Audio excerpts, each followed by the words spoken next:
We saw a flagrant violation of international law in attempting to unilaterally create two new so-called republics on sovereign Ukrainian territory. And at the very moment that the United Nations Security Council was meeting to stand up for Ukraine's sovereignty, to stave off invasion, Putin declared his war. Within moments, missile strikes began to fall on historic cities across Ukraine. Then came the air raids, followed by tanks and troops rolling in. We've been transparent with the world. We've shared declassified evidence about Russia's plans and cyber attacks and false pretexts so that there could be no confusion or cover-up about what Putin was doing. Putin is the aggressor.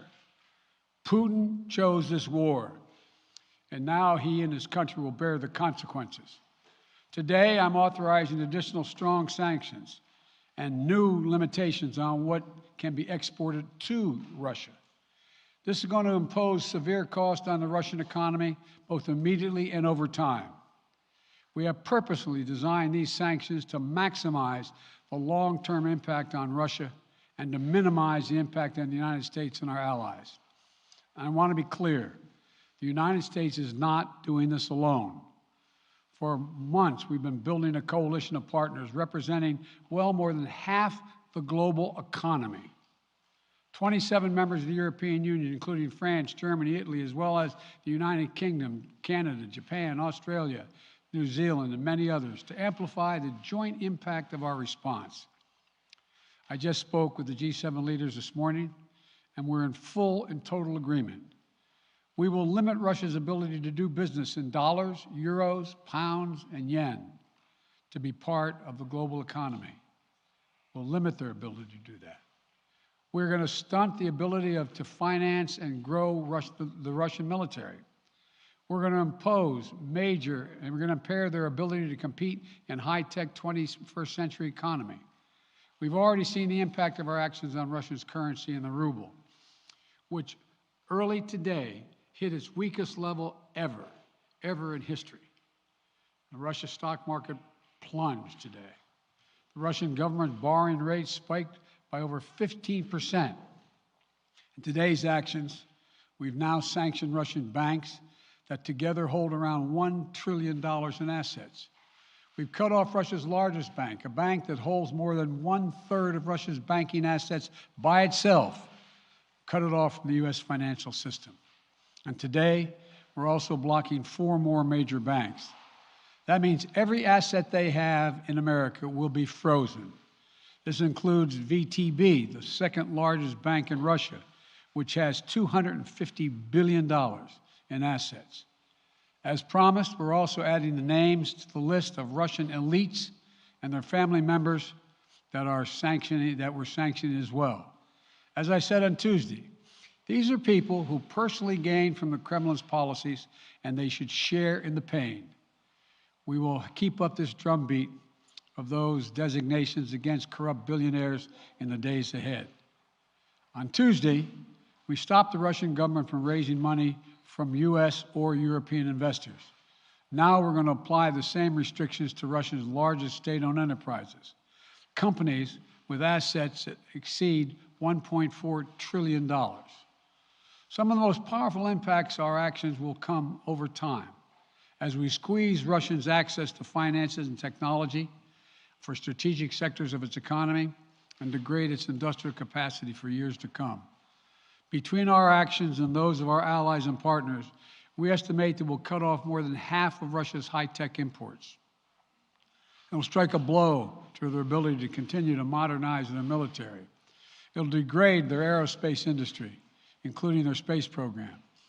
It'll hurt their ability to build ships, reducing their ability to compete economically. And it will be a major hit to Putin's long-term strategic ambitions. And we're preparing to do more. In addition to the economic penalties we're imposing, we're also taking steps to defend our NATO allies, particularly in the East. Tomorrow, NATO will convene a summit. We'll be there to bring together the leaders of 30 allied nations and close partners to affirm our solidarity and to map out the next steps we will take to further strengthen all aspects of our NATO alliance. Although we provided over $650 million in defensive assistance to Ukraine just this last year, let me say it again. Our forces are not and will not be engaged in the conflict with Russia in Ukraine. Our forces are not going to Europe to fight in Ukraine, but to defend our NATO allies and reassure those allies in the East. As I made crystal clear, the United States will defend every inch of NATO territory with the full force of American power. And the good news is, NATO is more united and more determined than ever. There is no doubt that the United States and every NATO ally will meet our Article 5 commitments, which says that an attack on one is an attack on all. Over the past few weeks, I ordered thousands of additional forces to Germany and Poland as part of our commitment to NATO. On Tuesday, in response to Russia's aggressive action, including its troop presence in Belarus and the Black Sea, I've authorized the deployment of ground and air forces already stationed in Europe to NATO's eastern flank allies, Estonia, Latvia, Lithuania, Poland, and Romania. Our allies have also been stepping up, adding the other allies, the rest of NATO, adding their own forces and capabilities to ensure collective defense. And today, within hours of Russia's unleashing its assault, NATO came together and authorized and activated an activation of response plans. This will enable NATO's high readiness forces to deploy and when and where they are needed to protect our NATO allies on the eastern boundaries of Europe. And now I'm authorizing additional U.S. force capabilities to deploy to Germany as part of NATO's response, including some of the U.S.-based forces that the Department of Defense placed on standby weeks ago. I've also spoken with Defense Secretary Austin and Chairman of the Joint Chiefs, General Milley, about preparations for additional moves should they become necessary to protect our NATO allies and support the greatest military alliance in the history of the world, NATO. As we respond, my administration is using the tools, every tool at its disposal to protect American families and businesses from rising prices at the gas pump. You know, we're taking active steps to bring down the cost, and American oil and gas companies should not exploit this moment to hike their prices to raise profits. You know, in our sanctions package, we specifically designed to allow energy payments to continue. We are closely monitoring energy supplies for any disruption. We've been coordinating with major oil producing and consuming countries toward our common interest to secure global energy supplies. We are actively working with countries around the world to elevate collective release from the strategic petroleum reserves of major energy consuming countries. And the United States will release additional barrels of oil as conditions warrant. I know this is hard and that Americans are already hurting. I will do everything in my power to limit the pain the American people are feeling at the gas pump. This is critical to me. But this aggression cannot go unanswered. If it did, the consequences for America would be much worse. America stands up to bullies. We stand up for freedom. This is who we are. Let me also repeat the warning I made last week. If Russia pursues cyber attacks against our companies, our critical infrastructure, we are prepared to respond. For months, we've been working closely with the private sector to harden their cyber defenses, sharpen our ability to respond to Russian cyber attacks as well. I spoke last night to President Zelensky of Ukraine, and I assured him that the United States, together with our allies and partners in Europe, will support the Ukrainian people as they defend their country. We'll provide humanitarian relief to ease their suffering. And in the early days of this conflict, Russia propaganda outlets will keep trying to hide the truth and claim success for its military operation against a made-up threat. But history has shown, time and again, how swift gains in territory eventually give way to grinding occupations, acts of mass civil disobedience, and strategic dead ends. The next few weeks and months will be hard on the people of Ukraine. Putin has unleashed a great pain on them, but the Ukrainian people have known 30 years of independence. They have repeatedly shown that they will not tolerate anyone who tries to take their country backwards. This is a dangerous moment for all of Europe, for the freedom around the world. Putin has committed an assault on the very principles that uphold the global peace. But now, the entire world sees clearly what Putin and his Kremlin allies are really all about. This was never about a genuine security concerns on their part. It was always about naked aggression, about Putin's desire for empire by any means necessary, by bullying Russia's neighbors through coercion and corruption, by changing borders by force, and ultimately by choosing a war without a cause. Putin's actions betray his sinister vision for the future of our world, one where nations take what they want by force. But it is a vision that the United States and freedom-loving nations everywhere will oppose with every tool of our considerable power. The United States and our allies and partners will emerge from this stronger, more united, more determined, and more purposeful. And Putin's aggression against Ukraine will end up costing Russia dearly, economically and strategically. We will make sure of that. Putin will be a pariah on the international stage. Any nation that countenances Russia's naked aggression against Ukraine will be stained by association. When the history of this era is written, Putin's choice to make a totally unjustifiable war on Ukraine will have left Russia weaker and the rest of the world stronger. Liberty, democracy, human dignity, these are the forces far more powerful than fear and oppression. They cannot be extinguished by tyrants like Putin and his armies. They cannot be erased by from people's hearts and hopes by any amount of violence and intimidation. They endure. In the contest between democracy and autocracy, between sovereignty and subjugation, make no mistake, freedom will prevail. God bless the people of a free and democratic Ukraine, and may God protect our troops.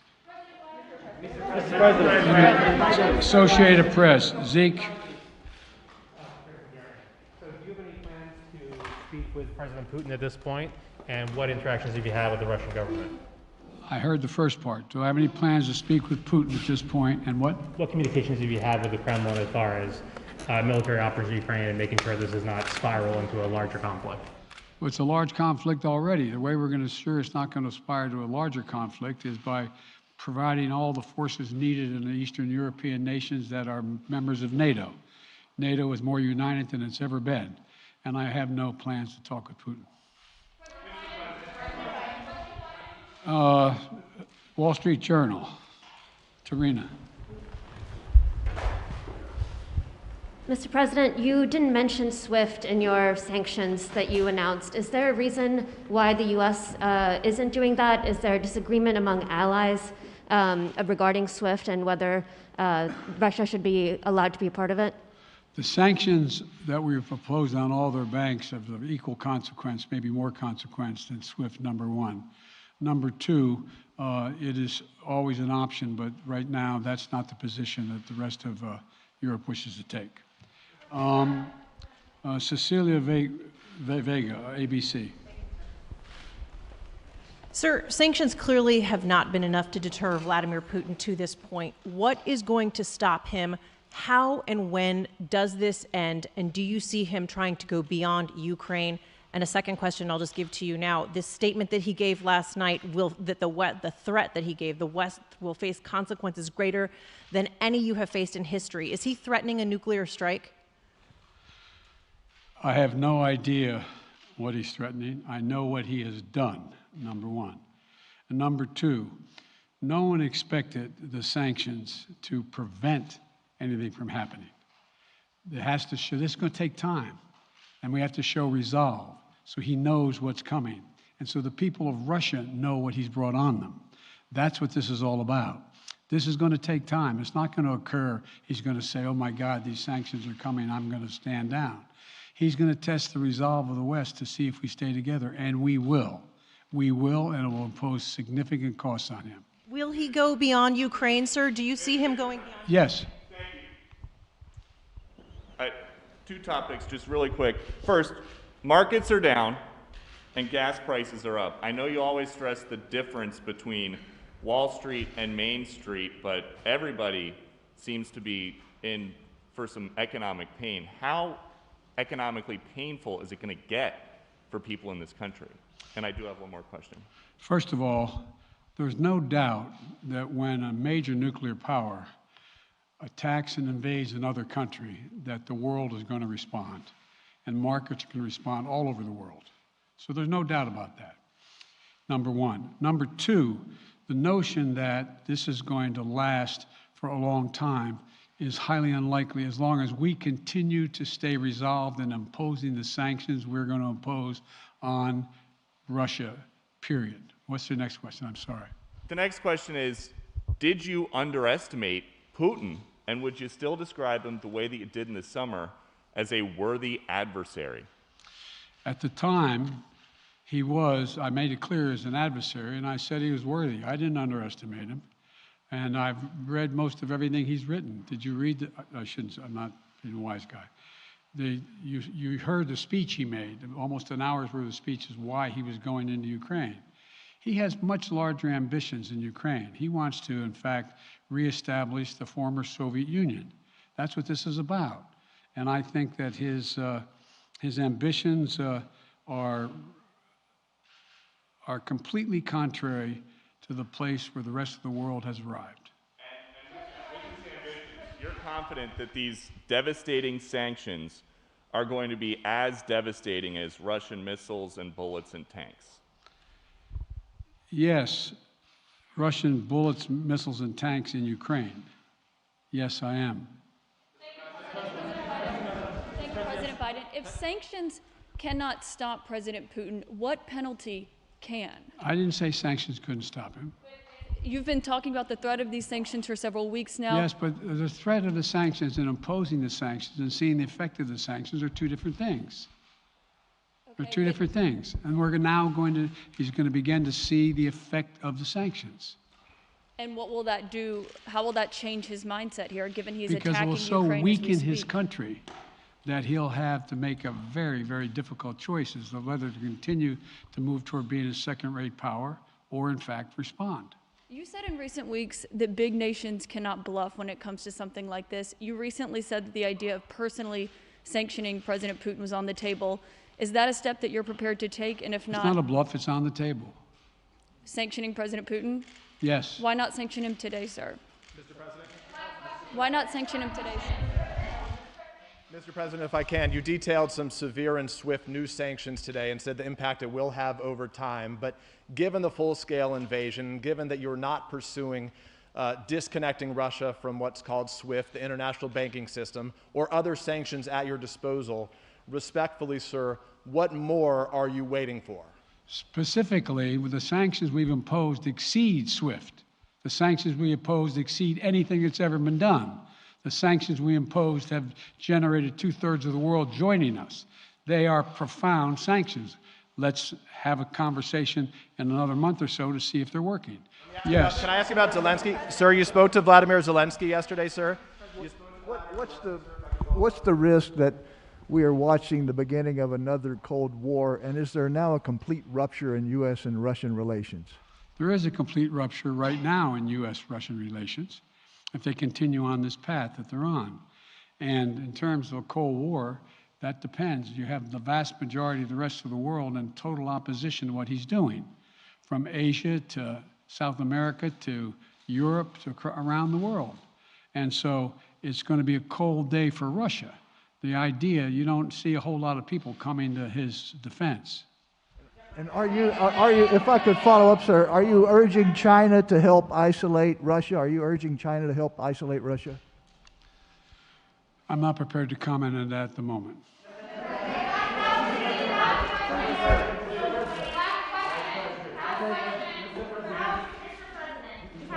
No.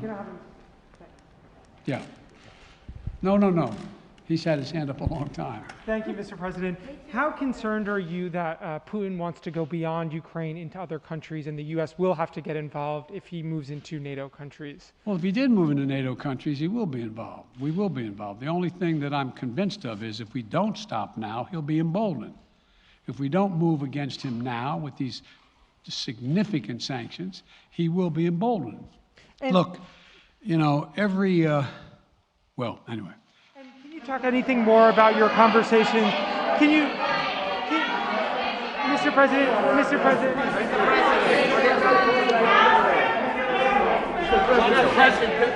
Why not sanction Putin directly today?